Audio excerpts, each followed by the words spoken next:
as much of the mad and macabre as they were to see that day. Became a nightmare. I'm gonna do a walkthrough.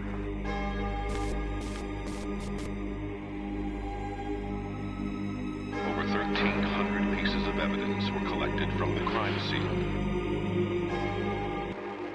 Scratch marks along the wall.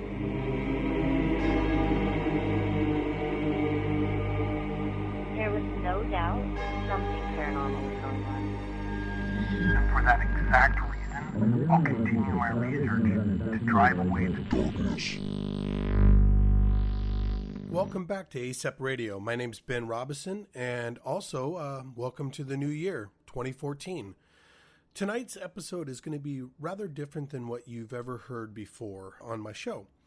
What I've done is I've gone around and collected some stories from friends and colleagues of the like, and wanted them to share with you some of their own experiences that they consider to be supernatural.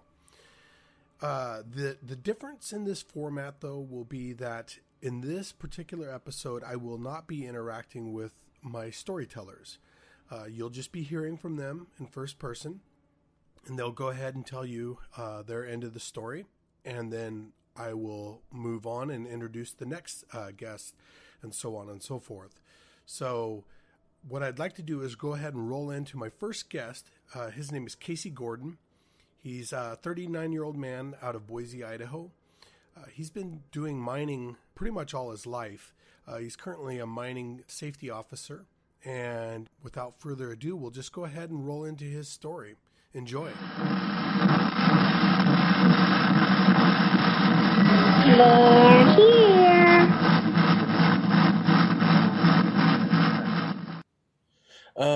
So a little background. I started having, interactions with the paranormal when started at a very young age. My first real full experience of that, I was 8. And that was in my grandmother's house, and woke up in the middle of the night and looked down the hallway towards their bedroom, and there was a full apparition of a blue figure standing there.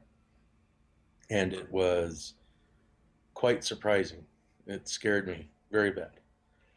So I talked to my grandmother about it, and she was like, yeah, that was your great-grandfather. He comes by quite often. So that was kind of my introduction to, a life that I have now with the paranormal. The biggest impact that I had with one, I was 14, and I was in my bed. It was about midnight, and I remember looking over to my closet and seeing the closet door opened up slightly and a glow coming out of it. But afraid of the dark, I never had my closet open. So I walked over and looked into it, and it looked very deep, like it had depth, and it was just a standard closet. For unknown reason, in the back of it, there was an old musket and powder horn and possibles bag hanging off of it. And I don't know what the symbolism of that was or why that was there. So I reached in to grab it, to touch to see if it was it, and something actually grabbed my arm and started pulling me into the closet and said my name very loud to me. At this time, I was one of Jehovah's Witnesses.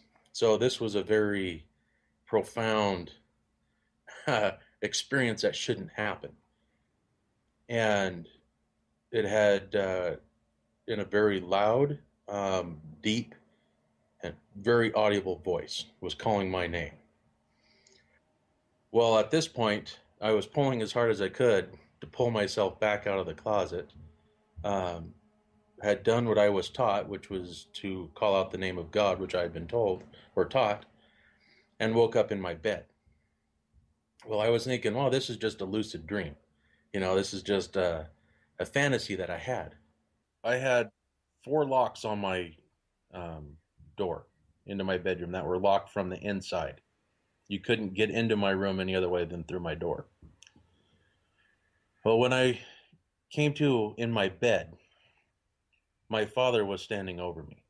And what this entity was calling me, not only calling me by my name, but also calling me the son of my father. I'm not going to mention his name, but, and then saying, he who professed to be one of the anointed of God. So this is a direct, I guess, threat to me. And so when I kind of came to, my father was standing there, smiling in this weird, kind of almost evil type smirk, and then turned around, unlocked the doors, the locks, and walked out. And they weren't, they were barrel locks, like you have on the old gates, you know, that there's no mechanical way from the other side to unlock it. He unlocked all four of them and walked out. Oh, then I got to looking at my wrist, and there was actually fingerprints embedded into my wrist.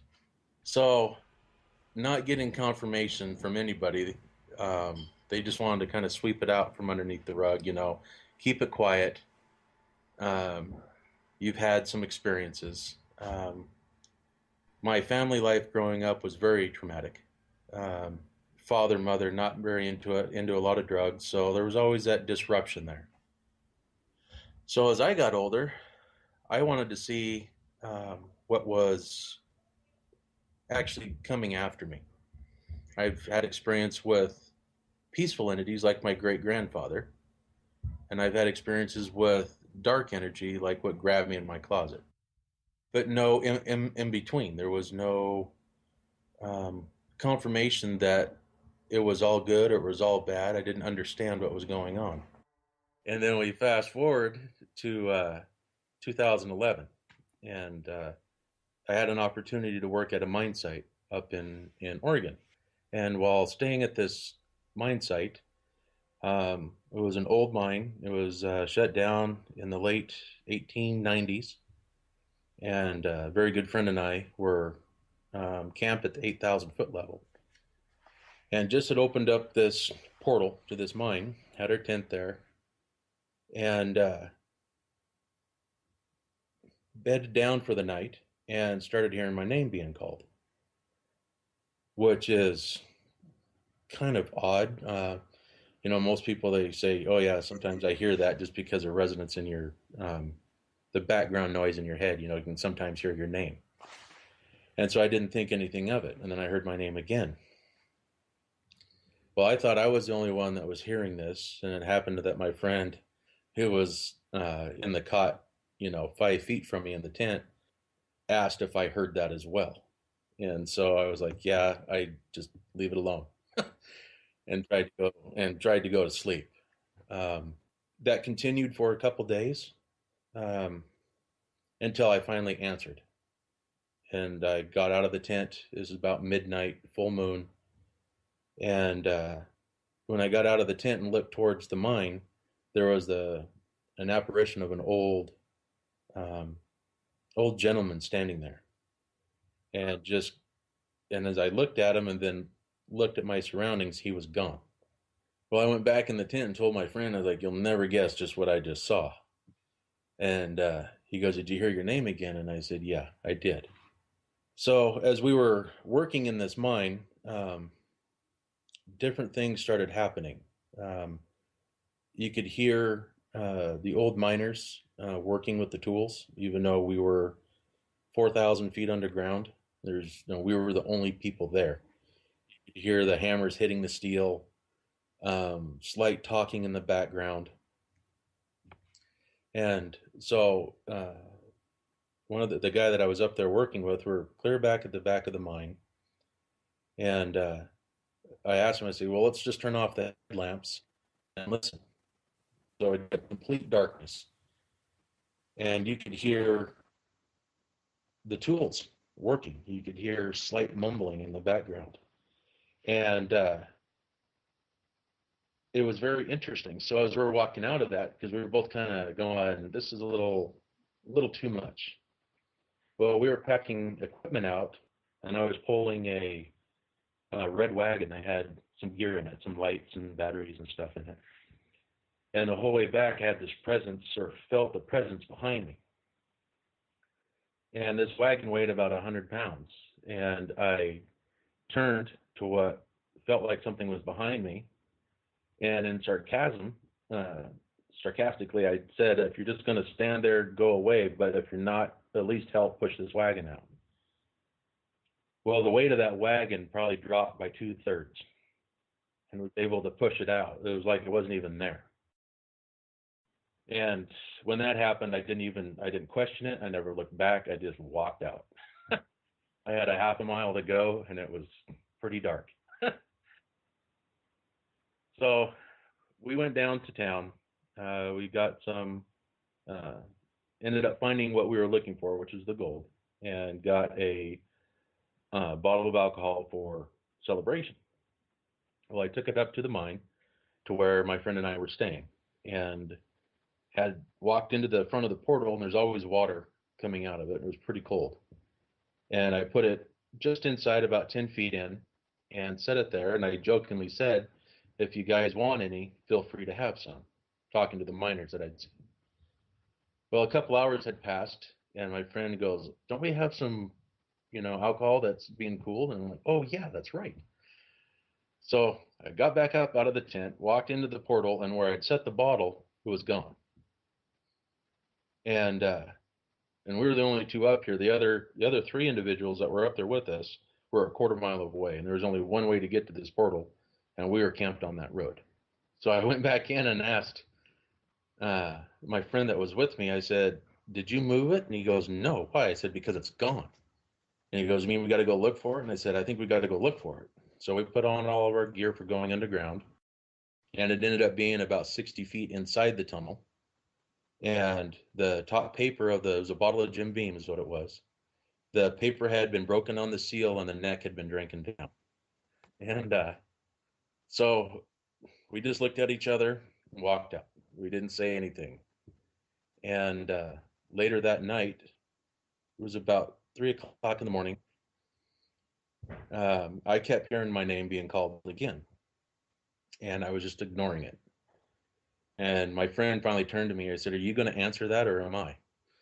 Because he could actually hear what was going on. So I got up, walked outside the tent, and just had this overwhelming feeling of needing to go inside the mine. Because it's dark, daytime or nighttime when you're underground, it doesn't matter. So I came back inside the tent. My friend looked at me and goes, let me guess, we're going underground. And I said, yeah, we got to go.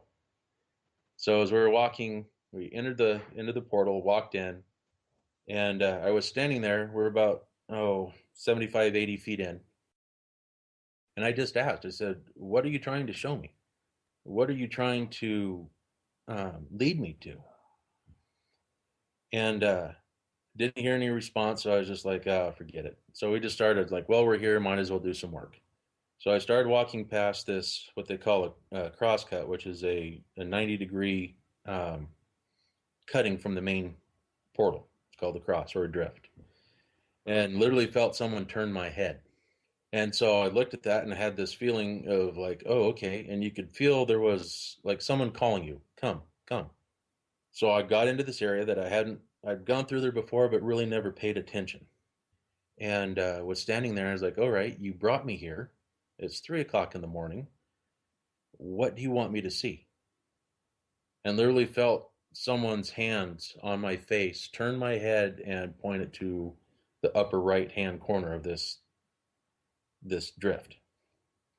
And there in this little tiny crack, it was about 3 inches long and about 1 inch wide, you could see a small little vein of gold that was sitting in there. So, I was just totally relieved that we had found this vein that we had been looking for. I thanked them very much, and I brought the bottle of Jim Beam back and left it there. I never took it back out. So that continued. They would contact me periodically. Another incident we had, this mine that we were working at had 4 levels to it, and each one of them had a different entrance from the outside. And we were mapping the lowest level, and was back in about 1,200 feet, and I called it the Hall of Bones because it looked like well ribs because the old timbers, the roof had collapsed, and the old timbers were still standing there, so it looked like a rib cage. Well, we were doing our measurements, taking the pictures, feeling out and I went to get up, and I couldn't move. And I was like, well, that's interesting. I must be stuck in the mud, looked down, and I was on a rock pile. And went to get up again and literally felt someone push my shoulders down back on the ground. And just this cold chill went through my body, not like a mean spirit, but like I was in complete danger. Well, I leaned forward again to get up, and I couldn't. And so I turned to the guy I was working for, and I said, I can't get up. And he goes, what's wrong? I said, someone's not letting me up. And he goes, what do you think? I was like, I think we need to get out of here. And so when I stood up and turned like I was heading out, I could do it. And so I walked a couple feet back, and I was looking back to where we were supposed to be going down what I called the Hall of Bones, and tried to walk forward again, hit that same spot, and something pushed my chest. It was a physical push. I could actually see my shirt move. So I just told my friend, like, we got to go. Something wants us out of here. We got to go.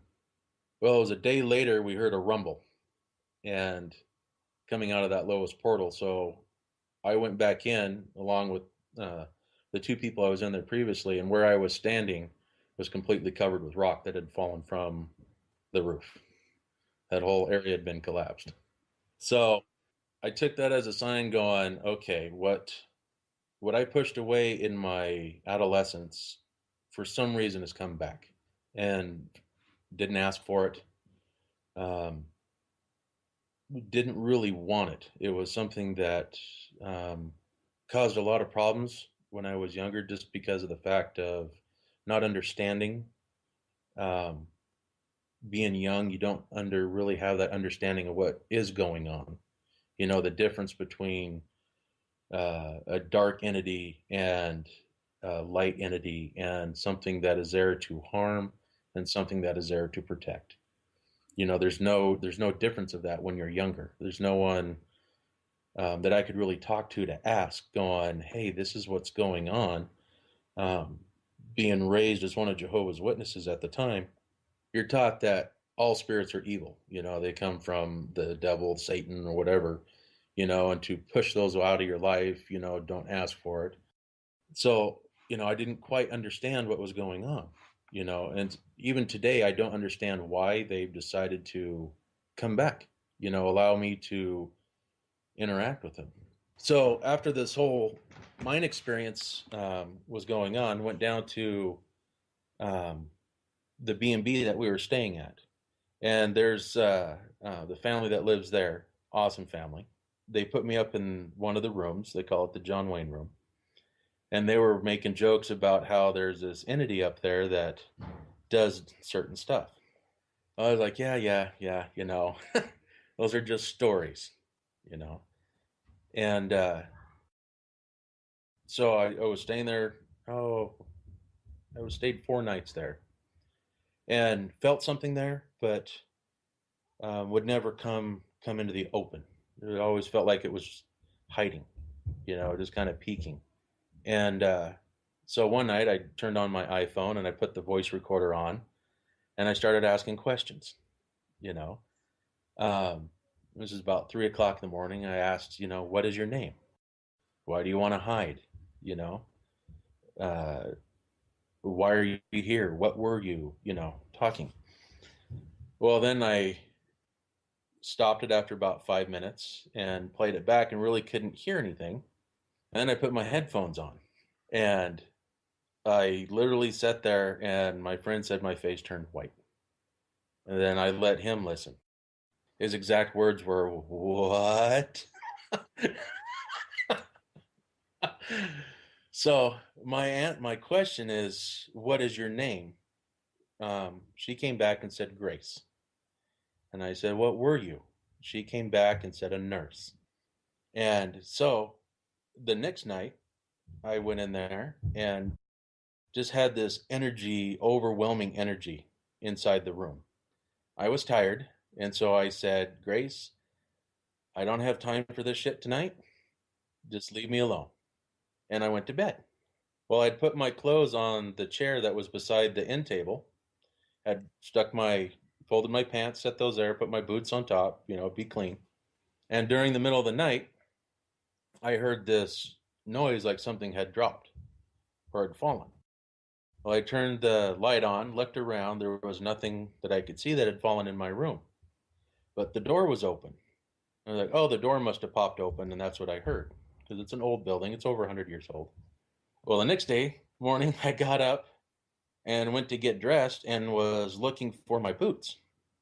And these are the logger style whites boots. They're a big, heavy boot. Couldn't find them in my room. So when I walked out into the upstairs living room, they were thrown beside the couch. And I had placed them beside my bed. So I told my friends what had happened. They're like, oh, yeah, you really ticked her off. And I'm like, great, that's not what I wanted to do. So I was leaving that day, so I didn't care. And headed back up to the mine to continue working up there. Well, then I went down to the hotel, the B&B that we were staying at.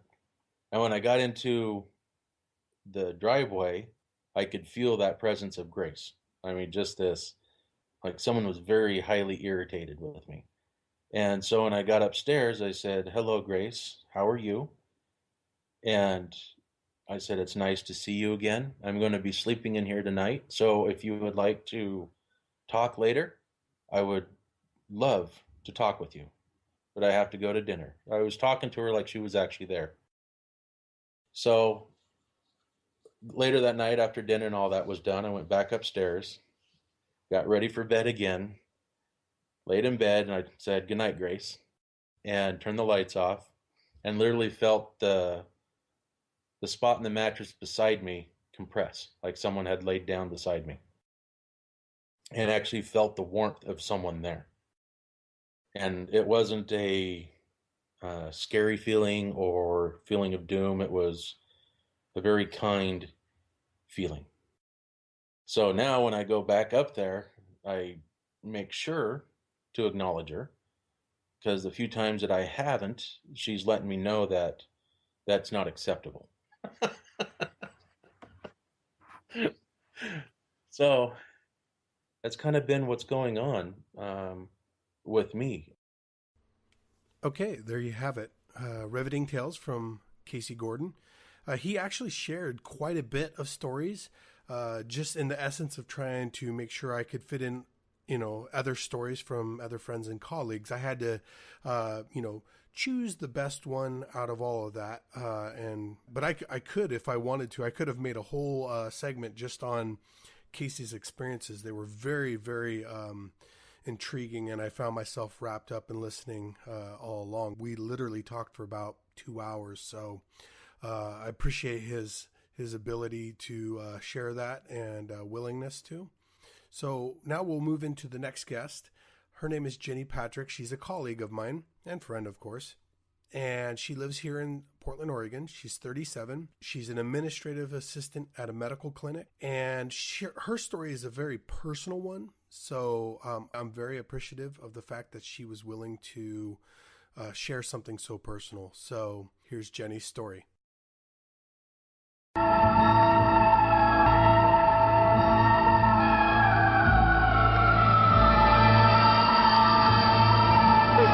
Dream. This is really happening.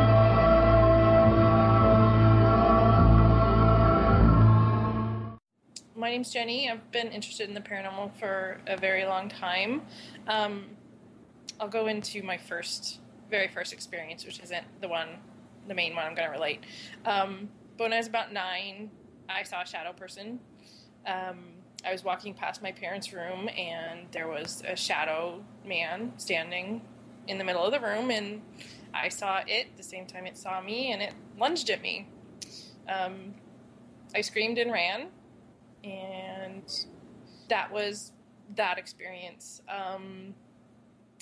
I've pretty much been interested ever since. On to my main story, the thing that really solidified my belief in not so much ghosts, but that our energy, our souls, they don't go away. I might cry, so I apologize. My grandfather, when I was 19, he got sick. He was diagnosed with cancer. He died 6 weeks after the diagnosis. He was the first person that I'd known since I was really, really little to pass away. So I was completely unsure if he was okay. I don't know how much later, but at the time it was God. I told God, I don't know if my grandpa's okay. Please let me know. And I got an answer. I don't know how long it took, but I had a dream, and it was the most vivid, lucid, realistic dream I've ever had. I've not had anything since, even comparing to that, but my grandfather died at home. In my dream, I could see off to my left the room that he died in.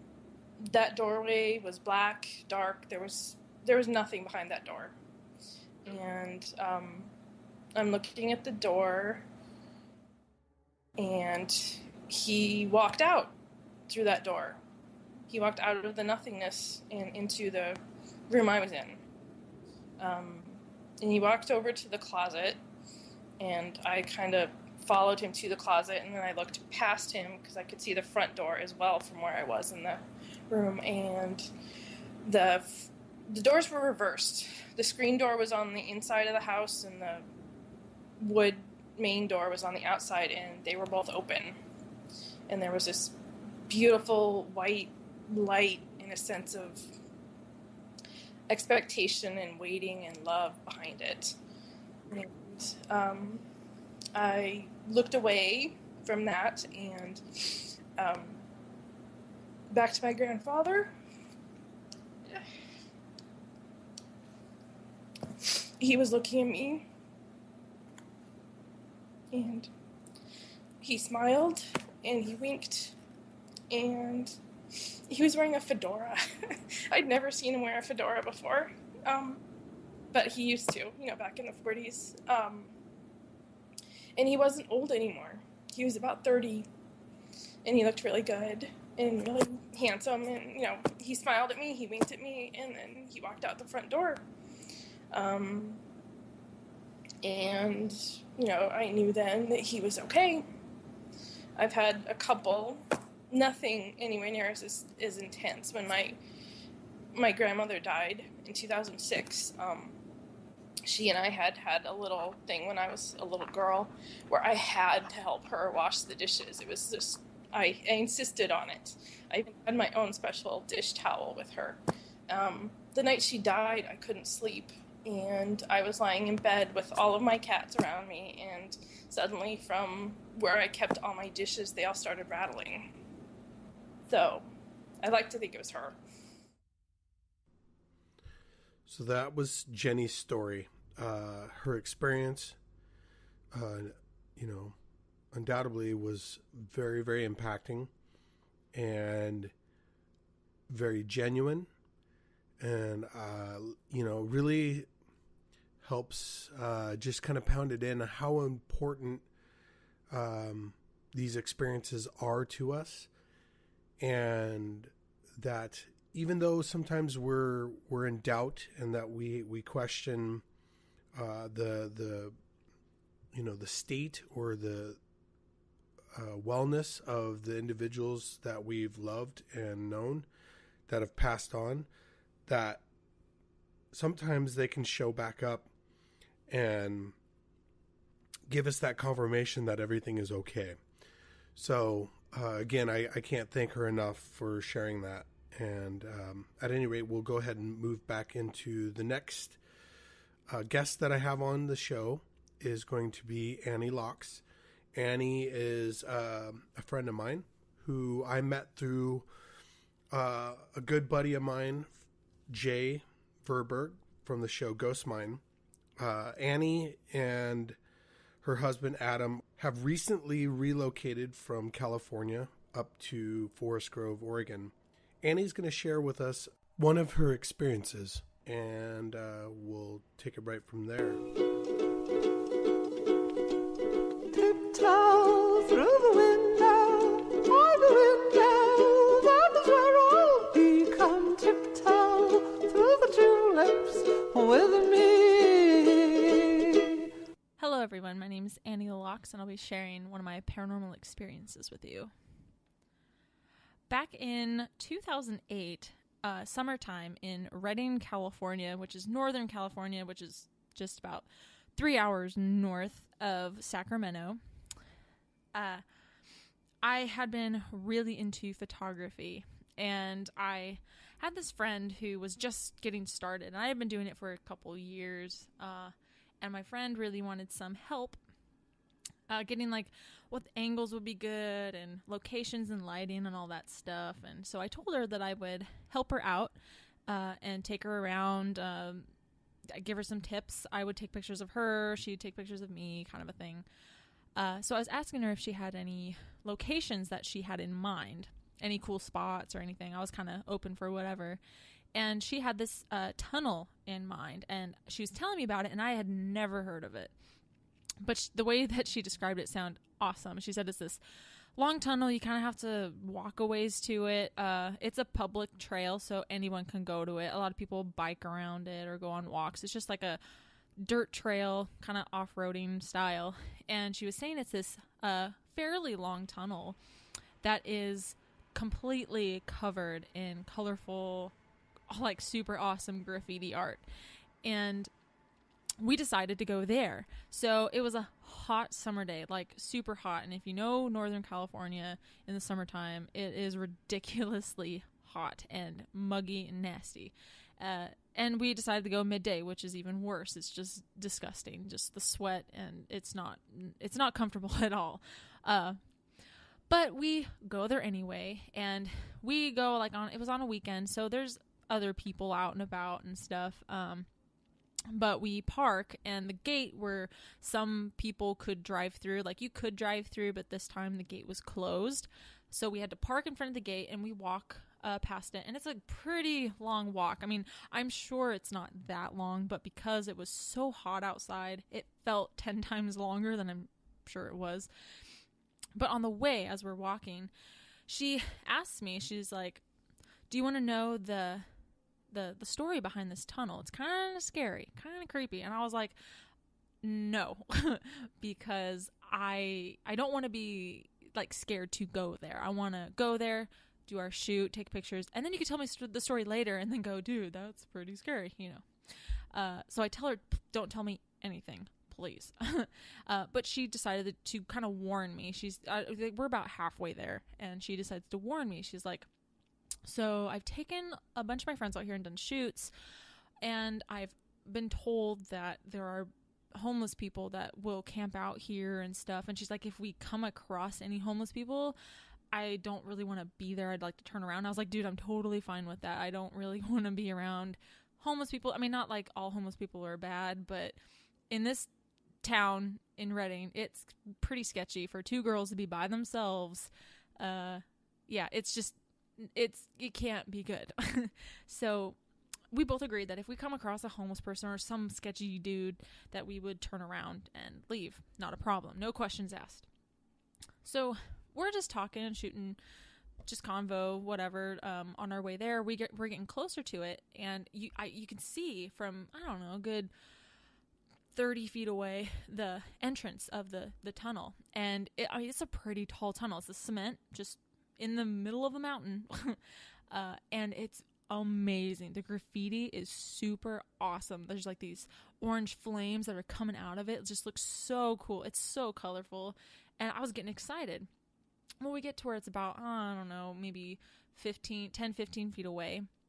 And she's talking to me, talk about whatever. And I hear two men, sounds like men, talking to each other. And you could hear the echo really loudly in the tunnel.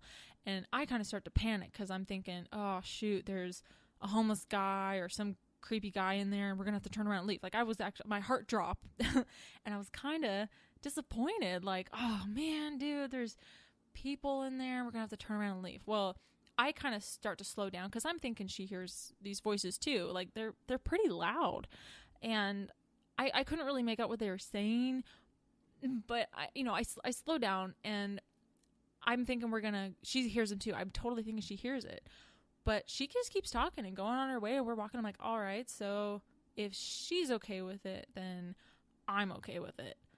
All right.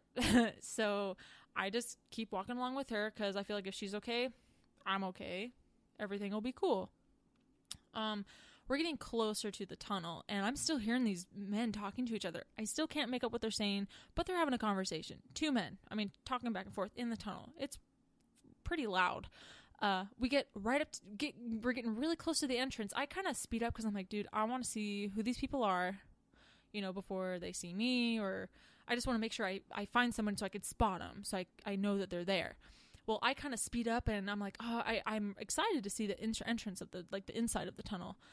So I speed up my pace, and I walk right up to the entrance. As soon as I get right around the corner where you get to where the opening of it is, go right down there, and the voices stop. Just out of nowhere. It's as if, like, someone was in the middle. Like, the way it sounded was as if someone was in the middle of the tunnel, talking as loud as they could, where it's echoing, and then they just stop, just are quiet. And I kind of look down in the tunnel, and there's nobody. There's nobody there. I'm thinking I'm crazy. Now, side note, this was before I even believed in anything paranormal. This is before, I was a fan of the paranormal. I watched all the TV shows and stuff. I was always like dude, that'd be cool if it was real. I don't know if it's real. I've never seen anything before, but it'd be awesome if it was real. I'm just more of like a dreamer, kind of a paranormal dreamer, I guess you could call it. And so I just think of it as, all right, so maybe there's no one there. Maybe it was all in my head. Maybe it's echoing from somewhere else around the tunnel. I don't know. Or maybe the guys left or something. They're on the other side. I don't know. I was kind of panicking because I'm thinking there's a legitimate real person that walked, maybe left on the other end of the tunnel and left, and they're way out on the other side. I'm kind of afraid that there's real people on the other side and they're creepy men. Like, I'm thinking the worst because in the town we're at, you can't help it. There's creepers in there. But my friend is totally fine. She didn't, she wasn't making it obvious that she heard the voices, but to me, she looked like she was fine. And I'm like, okay, so if she's fine about these voices, then I'm fine. I never even brought it up to her. I didn't even mention it. So we get set up, we get our camera up and running, and I start taking pictures of her, and I'm giving her tips and all kinds of stuff, some advice, and then she starts taking pictures of me. Now, as she's taking pictures of me, you hear the shutter go off, and she's talking, and I'm talking, and she starts clicking, like taking a lot of pictures, and I'm doing my poses or whatever, and every time she's taking a picture, I'm hearing whispering in the tunnel. Like, it sounds like a man whispering. And I keep hearing these voices, and then, like, the voices, I just keep hearing the whispering voices, just like words, just random words from deep in the tunnel. And the tunnel's fairly long. It's I don't know, a good maybe 30 feet, I'm going to guess, 25 to 30 feet, something like that long. It's not too long. But it's definitely not something someone can just sneak out of. And I'm hearing these voices echo, and they're so faint, and I'm trying to listen, but the shutters on the camera's going off. And in the photos, it's obvious my facial expressions are kind of like, dude, what's going, like, my facial expressions are just screwed up in these photos. And that's when I'm just trying really hard to concentrate on what I am hearing. And I'm like, okay, stop. And my friend looks at me. She's like, what's wrong? And I was like, all right, dude, I'm hearing voices. And I look at her dead on. I'm like, what is up with this tunnel? What is the story? I want to know now. Like, I'm hearing voices, and there's nobody here. And there's no one in this tunnel with us. We are the only ones here. She looks at me, and she smiles. And she was like, you really want to know? And I was like, yeah. So she's like, all right, so first off, I've come here maybe about like 4 or 5 other times with a group of friends, and they've all heard voices except for me. And she was actually pretty upset that she didn't hear voices, and she was actually kind of jealous that I heard the voices and she didn't. She was like, I don't know why I can't hear these voices. I want to hear voices. Everyone else has heard voices but me. And I was like, dude, what's the deal with the place? And so she told me that back in the 80s, apparently there was this big like satanic cult scare in the town, and in the tunnel, supposedly, from, rumor has it, I guess, that a lot of satanic rituals took place in this tunnel, and there were burnings of Bibles, animal sacrifices went on, and a lot of crazy stuff happened. And when you go into the tunnel, when you're in the middle, there is kind of like a little fire pit type thing. I'm not entirely sure if stuff like that still goes on, but it is kind of peculiar, But she was telling me a lot of that happened, and then 6 months prior to that, a homeless man was found dead there. Not sure if that has anything to do with any of it, but it's just kind of maybe just a coincidence. I don't know. Later, when we're done, I don't hear the voices after that. We leave not too long after that. And on our way back, the shoes I was wearing, they were meant for photos, whatever. I get this horrible blister on my toe. And I've had blisters on my feet before. I mean, girls in their shoes, high heels and all that stuff. It's bound to happen when you wear these fancy shoes that are just meant for show, to look good. You get blisters, whatever. I got this blister on my foot, or on my toe. And over the week, it just gets worse and worse. And eventually, I get a freaking staph infection in my toe. Now, coincidence, maybe, but side note, the voices that I heard in the tunnel, they kind of sounded like they were under water, kind of like a bubbly kind of a sound.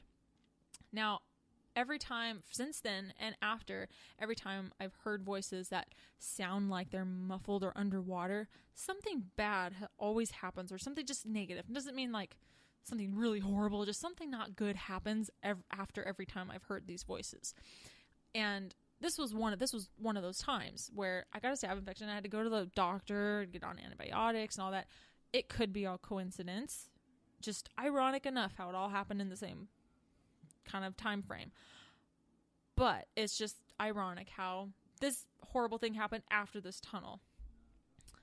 I actually did go back to this tunnel with my husband and my brother. I really wanted to see if I could debunk this in any way that I could. And I was telling them all about it. I was like, dude, it's really creepy. I heard these voices. And back at this time, also, my brother and my husband, they're like me, more skeptic than believers. It was kind of like, oh, you were probably just hearing some homeless man on top of the tunnel or on the back of the tunnel. And I'm like, well, that's why I want to see if we can debunk this. Like, I learned about debunking just from watching ghost shows, like Ghost Hunters. They try and debunk things, and if you can't debunk it, then it's not normal. It's out of the normal. It doesn't mean it's necessarily paranormal, but it's not normal. That's not something that happens all the time. So we go there. I'm actually really nervous because I'm kind of actually terrified to hear these voices again. I'm kind of hoping I don't really want to hear them again. And I'm also afraid that something bad's going to happen after I hear these voices. So I'm also kind of like, and I'm kind of skeptical, but I'm kind of like on the edge of like, dude, this is kind of freaking me out. What if it's all true? So we get there, we get to the tunnel entrance. I'm not hearing voices at all. So I stand where I'm about 10, 15 feet away. I have my brother and my husband go in the tunnel. And I tell them, just talk normal, talk loud, whatever. They go in the tunnel. They're walking, I'm standing where I was when I heard the voices before. And dude, the voices sounded exactly the same as what I heard before, except the only difference is when my husband and my brother were talking, I could actually understand what they were saying. And it didn't sound like they were underwater at all. I could actually make out the words they were saying. I could hear their pronunciation and all that stuff. And it was clearer, but it was the same, like, volume. The voice was still the same, and it echoed off the tunnel the same. And then the only other difference was I could hear their footsteps. Like, every piece of trash that was in there, every leaf, twig, whatever, you could hear crunching and the footsteps and the sliding and the, scraping on from your shoes. You could hear all of that along with the voices. So that's where I got kind of confused, because I'm like, okay, so before, when I was here, I heard these watery, muffly, gurgly men voices talking to each other, but I didn't hear the shuffling of the feet. So that actually kind of freaked me out a little bit. They went on the end of the tunnel, the very end, like the exit, I guess you could say. They talked loudly. Didn't sound the same at all. There's really no way to get up to the top. I mean, if there is, I'm not sure how easy it is to access the top of the tunnel. But they went all around it. They talked loud, whatever. We couldn't debunk it. So decided to, I went into the tunnel to see if we can debunk where I heard the voices a second time when I was getting my pictures taken.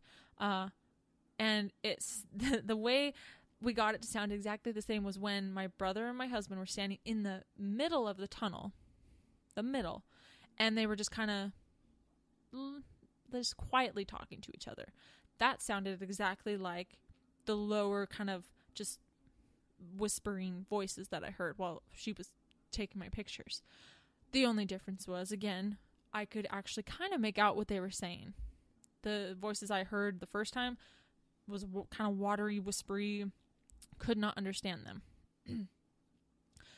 So it kind of freaked me out because, for one thing, I couldn't debunk it. I couldn't make it sound the exact same way. I could make it where the volume of the voices, the way it echoed off the walls and everything, where the tone sounded the same.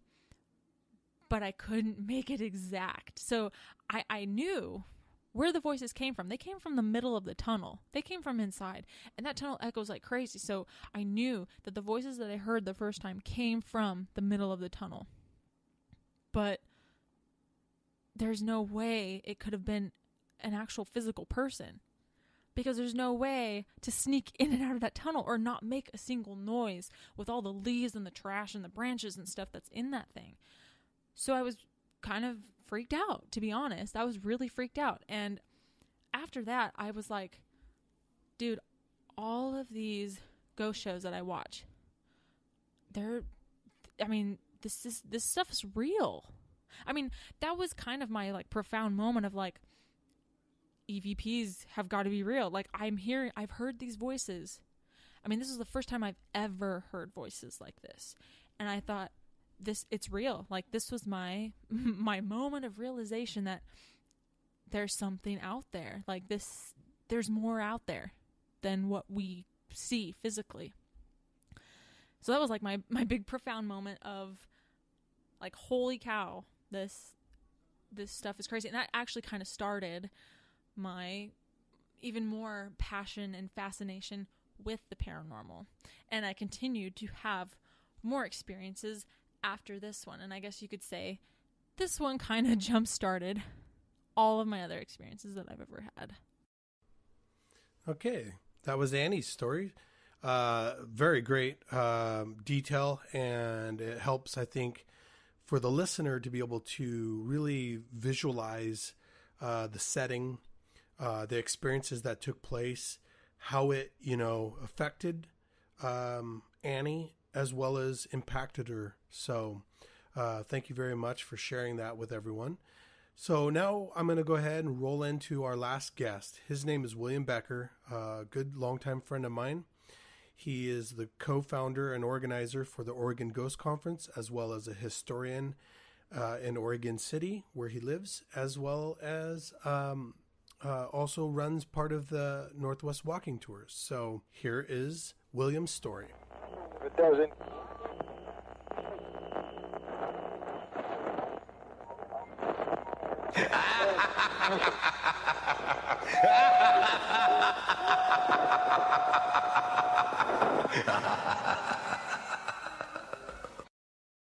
Hi, my name's William Becker, and my first ghost story, or first ghost experience actually, is really one of the more intense that I think I've ever had. And in my line of work, I've had many. I was about 8 years old, and my dad was a school teacher. My mom wasn't teaching full-time yet, and this was back in the day when we had to pass bond levies every year to run the schools. And so my mom was out trying to campaign for people to vote yes on the bond levy with another friend of ours. And my sister and this other woman's son and myself were being babysat in the McLaughlin neighborhood of Oregon City by one of my dad's colleagues' wife. And she had 4 kids, and we were all friends. Well, nobody knew that this lady was going to be passed out on the sofa in the early afternoon, and the 7 of us, ranges toddler to 9, were going to be running around the McLaughlin neighborhood of Oregon City. For those of you who don't know the town, it's the oldest town in the West incorporated, and it was the territorial capital of the Oregon Territory. So it has lots of ghosts. And the one I saw was along this level. It's called the Promenade, and it's at the top of about a 130-foot cliff that separates the Main Street area from this neighborhood. And there's an elevator that goes up and down the cliff, and then there's a grand staircase. And we were running along the promenade that borders this cliff, and riding up and down the elevator. It was quite a treat because we lived a little out of town, so I didn't get to do this much. And running up and down the stairs, the 130-foot staircase. And I kept seeing this little boy about my age with red hair peeking out from around the corners of the staircase and down at the bottom of the elevator. He looked a little strange. His coloring was off. There was kind of a bizarre look in his eye. And his clothes were weird, but not offsetting weird, just kind of strange. Not something I'd seen before. And the 9-year-old, whose mother was, quote, watching us, I asked who this little boy was and if he could play with us. And my friend said, "Oh no, that's Carl Green. He's dead. He died of typhoid." And so I thought, okay. And we just kept playing and doing our thing. It wasn't scary. He wasn't a frightening little boy. I found out as an adult, this little boy actually died in 1913 of typhoid from playing in the creek that was right at the staircase we were going. There's a waterfall there. And that's where he loved to play, was in that creek. And it's a well-documented case from the last of the big epidemics we had in Oregon City. And so he just likes to play and follow along this creek that he's got. I do ghost tours, and one night one of the people on my tour actually got to see him, and made me feel good, but I'm waiting for him to let me see him again. And the other really intense experience I had was at a place called Wellington in Washington, up in the Cascades. And this is the site of the worst train avalanche disaster in U.S. history. I don't remember the year exactly, but there would have been a forest fire in the summer, then heavy snows, and then rain started, and a train that had been stranded up there on the tracks, plus a mail train, then the superintendent's train that came up to help supervise work, got swept away in a huge avalanche. And I wasn't allowed by my team to read anything about the site. I did a little remote reading, but my team went up to meet another team up there, NWPIA, Bert and Jamie Coates at the time, and Karen Fraser, and Karen and Karen's husband, Jim, and their kids a few other people. And Karen wrote the book, literally, on the history of that location and that site. And we got up there, and the parking lot area is where a lot of the town used to be. There are no remnants of the town there anymore. It's all gone. But I was able to walk to different places around the area and describe what buildings look like and what kind of activity took place in those buildings. And that matched up then historically, they told me, with the buildings that were there and how they were used. And then we were going along the trail out to the snow shed. They built the snow shed to protect the trains a year after the trains were destroyed. And you could see the darting back and forths of the shadows, in the shadows of the people, the ghosts, if you call it that. I could hear the whispering, in a sense. I could see the little children that were involved. And we're down at the debris field where the cars landed. And I was getting the names and occupations of different people on the train, including the people running the train. And then at the end, we looked at the back of Karen's book where she had a list of the known ones. There are a lot of people died there that weren't known. They were migrant laborers and things that weren't recorded, people that weren't recorded. And the names and occupations I was getting matched up exactly with what she had written down.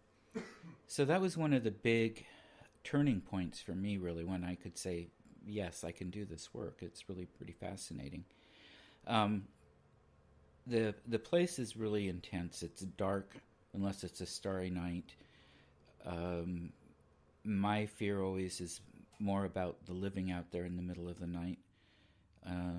But there are no tigers, but lions and bears. And you can feel all of this incredible presence there. And it's a pretty sacred site, actually, in a lot of ways. There's a funny story with that one, too. We went back at another time, and I'm teased about this one a lot, but we kept smelling vanilla, and there's nobody around. We're miles away from everything, and I smelled like chocolate chip cookies, and then I could see this grandmotherly type lady with a tray of cookies. So I told the people I was with, she made cookies for us and was offering them around. And one of the people put out his hands to have the cookie placed in it. And I said, they're on a tray. You have to grab the cookie. So I'm teased about that one a lot. All right. Well, that was William's stories. And that also kind of wraps up this episode of ASAP Radio. Again, my name is Ben Robinson. I'm your host. And I wanted to thank you very much for tuning in and listening to these shared stories. They're all very fascinating, entertaining as well. And, I would like to reiterate that every one of these folks that participated in this truly do believe in the supernatural and that they believe that these experiences were real. I as well would support that, and I hope you do as well.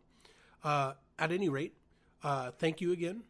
And stay tuned for the next upcoming episode. And I will let you end on a little funny note. Take care. Have a great night. I'm going to keep talking because I have nothing better to do. And because I can't click stop because I failed to play with the mouse pad and make sure it didn't go on off of the screensaver, and the TV's on this whole time when Ben said he would turn it off, and he didn't turn it off.